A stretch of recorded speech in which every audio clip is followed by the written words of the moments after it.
murakaza neza kuri channel yacu yitwa Mbananeza Samuel.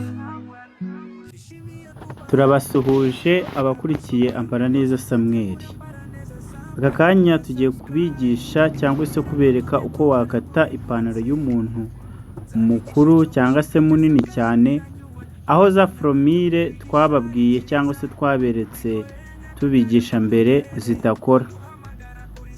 Kuko uyu muntu iyo urebye uburyo uko ateye n'uburyo amezemo, uramutse ukurikije za fromire ushobora gusanga ipantaro itamukwiriye, noneho bikagutera manka bikanagutera ikibazo. Uyu muntu rero tugiye gukatira ipantaro afite ibipimo bikurikira. Afite ibipimo 36 mu nda, mu kibero cyangwa se mu matako 28, uburebure 36, noneho umuzenguruko wo hasi 19. Rero ndabasaba kwitegereza neza mukareba iyi video kuko irarangira mumenye neza uko wakatira umuntu munini cyane birenze. Ariko reka mbanze mbahe ikaze kandi mbibwire, nje mugiye kubana nitwa Samuel. Iyi Mbananeza Samuel nk'uko bisanzwe. Abantu bashyashya rero mbasaba gukanda kuri subscribe, ariko niba usanzwe ubana natwe kanda kuri like byonyine, ubundi ukande no kuri share kugira ngo usharinga abantu uzi bashobora kuba bakeneye kwiga kudoda cyangwa se bakunda ibijyanye no kudoda. Ubu rero n'uburebure bwose dushyizemo, noneho uyu mupando tugiye gushyiramo 11. Impamvu dushyizemo 11 twakabaye dushyiramo 9, ariko bitewe n'uko ari munini niyo mpamvu nyine nababwiye ko bitandukanye nuko twajyaga tubikora. Umurongo wo mu mavi rero ni bisanzwe, ni ugufata bwa burebure tukabugabanya kabiri, noneho akaba ari byo dushyiramo.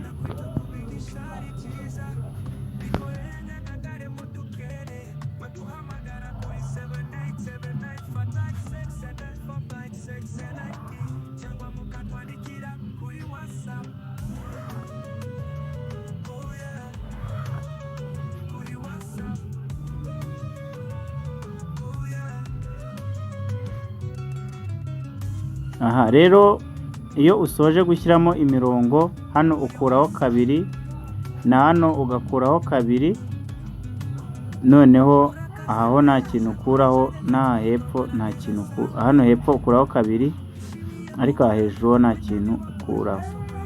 Noneho ugakora imirongo gutya. Iyo umaze kubishushanya gutya, ikiba gisigaye no gushyiramo ibipimo kuri ya mirongo. Uyu rero ni wa murongo w'uburebure tugiye gufata 19 tugabanye 2 dushyiremo 9 n'igice. Hano ni wa murongo w'umupando dushyiramo ibipimo byo mu matako tugabanyije 2, 28 kugabanya 2 ni 10 na 4 dukureho 2 ya lisani. Nk'ibisanzwe rero uyu murongo turawuhuza n'uyu nguyu, uyu nawo tuwuhurizemo hano. Niho ni ibisanzwe, nta kindi kintu gihindukaho nk'uko nabibabwiye. Aha rero uca umurongo uhagaze neza, noneho warangiza no haruguru ukinjiramo 2, ugaca umurongo ukabihuza, lisani ukazamuka 2 n'igice nk'uko bisanzwe. Hano ukuraho reserve de couture cyangwa se simu ya 1, ugashyiramo ibipimo byo mu nda.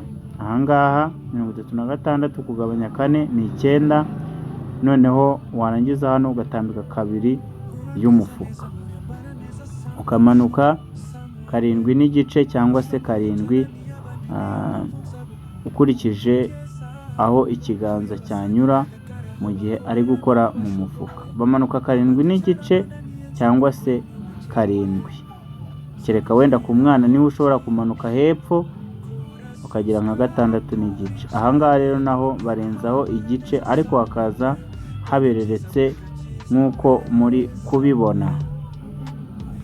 Mbabwira kandi ko abatwegereye mwadusura mukaza mukanagura muri shop yacu. Tuba dufitemo imyenda itandukanye, y'abagore, y'abagabo, y'abana ndetse n'ingeri zose, iyo mu biro, yo mu birori, mu makwe atandukanye, mukaza tukabaha imyenda. Ikindi niba hari icyo wifuza ko tuzakwigisha, cyandike hasi muri komenti kugira ngo tubone ibyo duheraho tubigisha, kuko tuba twifuza kubigisha ibyo mwebwe mukeneye, apana ibyo twe twitekerereje cyane cyane mudakeneye. Urabona handi nakubwiraga ku mufuka n'ahangaha manutse kangahe, 7.5.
Ibi rero ubikuraho nk'ibisanzwe bikavaho. Wamara kubikuraho, hano ho igipande cy'imbere kigarukiye ukahashyira sign cyangwa se akamenyetso kakwereka aho cyari kigarukiye. Nibyo ndi gukora. Noneho warangiza hirya hano ukongeraho 3 ku gipande cy'inyuma, hakiyongeraho 3, hano hakiyongeraho 1.5 hepfo. Warangiza ukimura ukaringaniza na 1.5 aho yageze ndetse na 3 aho yageze. Warangiza hano hejuru wamaze kwimura gutya, hano hejuru ukongeraho 2 uvuye kuri uyu murongo wari waciye.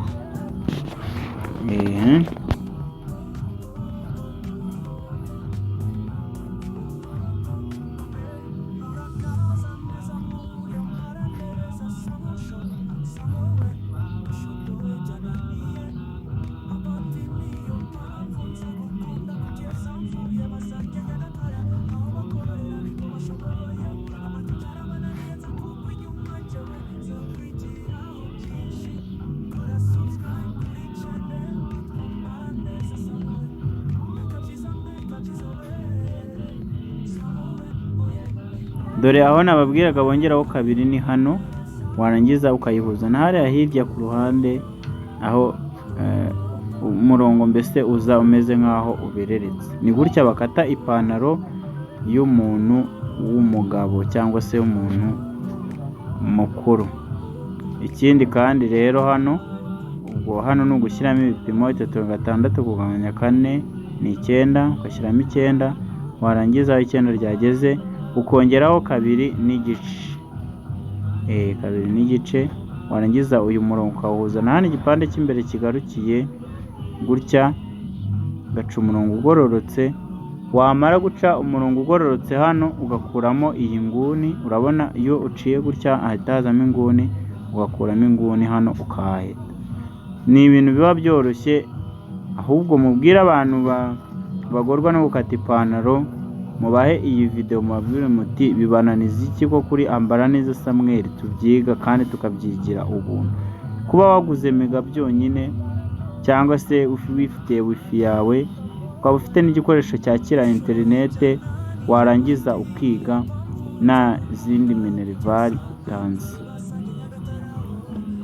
Nuko rero ubwo gukata turabisoje, ariko hari akandi kantu nagira ngo mbabwire ku cy'inyuma. Ku cy'inyuma utambika kane uturutse hano ku ruhande, noneho wamara gutambika kane akaba ariho uca sinye, iyi sinye aba ari iya pense, utambika kane, ubwo ukamanuka hano gatatu, akaba ariho haza kujya umufuka. Noneho iyi pense bigabanyije umufukamo kabiri, ubwo bisobanuye ko iyi pense iba iri muri 1/2. Ahantu uzabona baduze ipantaro ukabona iyi pense ntabwo iri muri 1/2, uzamenye ko bagize bate, babyishe. Kandi pense hejuru ufata kanini, hasi gatoya nk'uko hano ndi kubishushanya muri kubibona. Noneho warangiza ahangaha niho uza guca umurongo iyo wasoje, ariko uhomeka verizorine. Uyu nguyu akaba ari umufuka uza umeze gutya. Ikindi rero nababwira ni uburyo bakata imifuka y'imbere. Umufuka w'imbere ugira 13x13.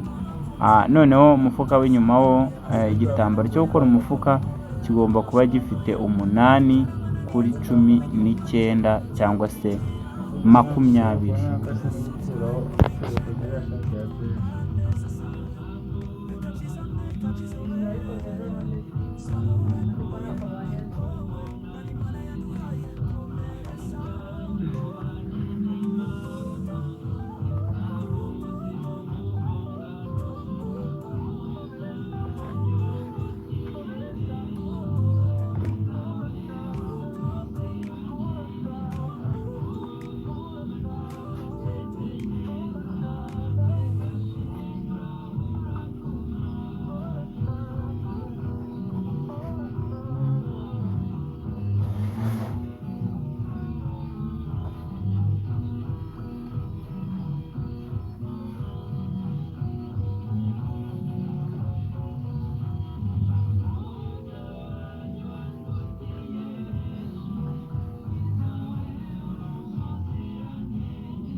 nguko rero uko imifuka tuyikata n'utwo gutoboza. Ndagushimiye wowe wafashe umwanya warangiza ugakurikira iyi video. Nyemerera tuzahure mu yindi video y'ubutaha. Ndabakunda, Imana ikandusha. Bye bye. Mwandike muri comment tuzahure ubutaha.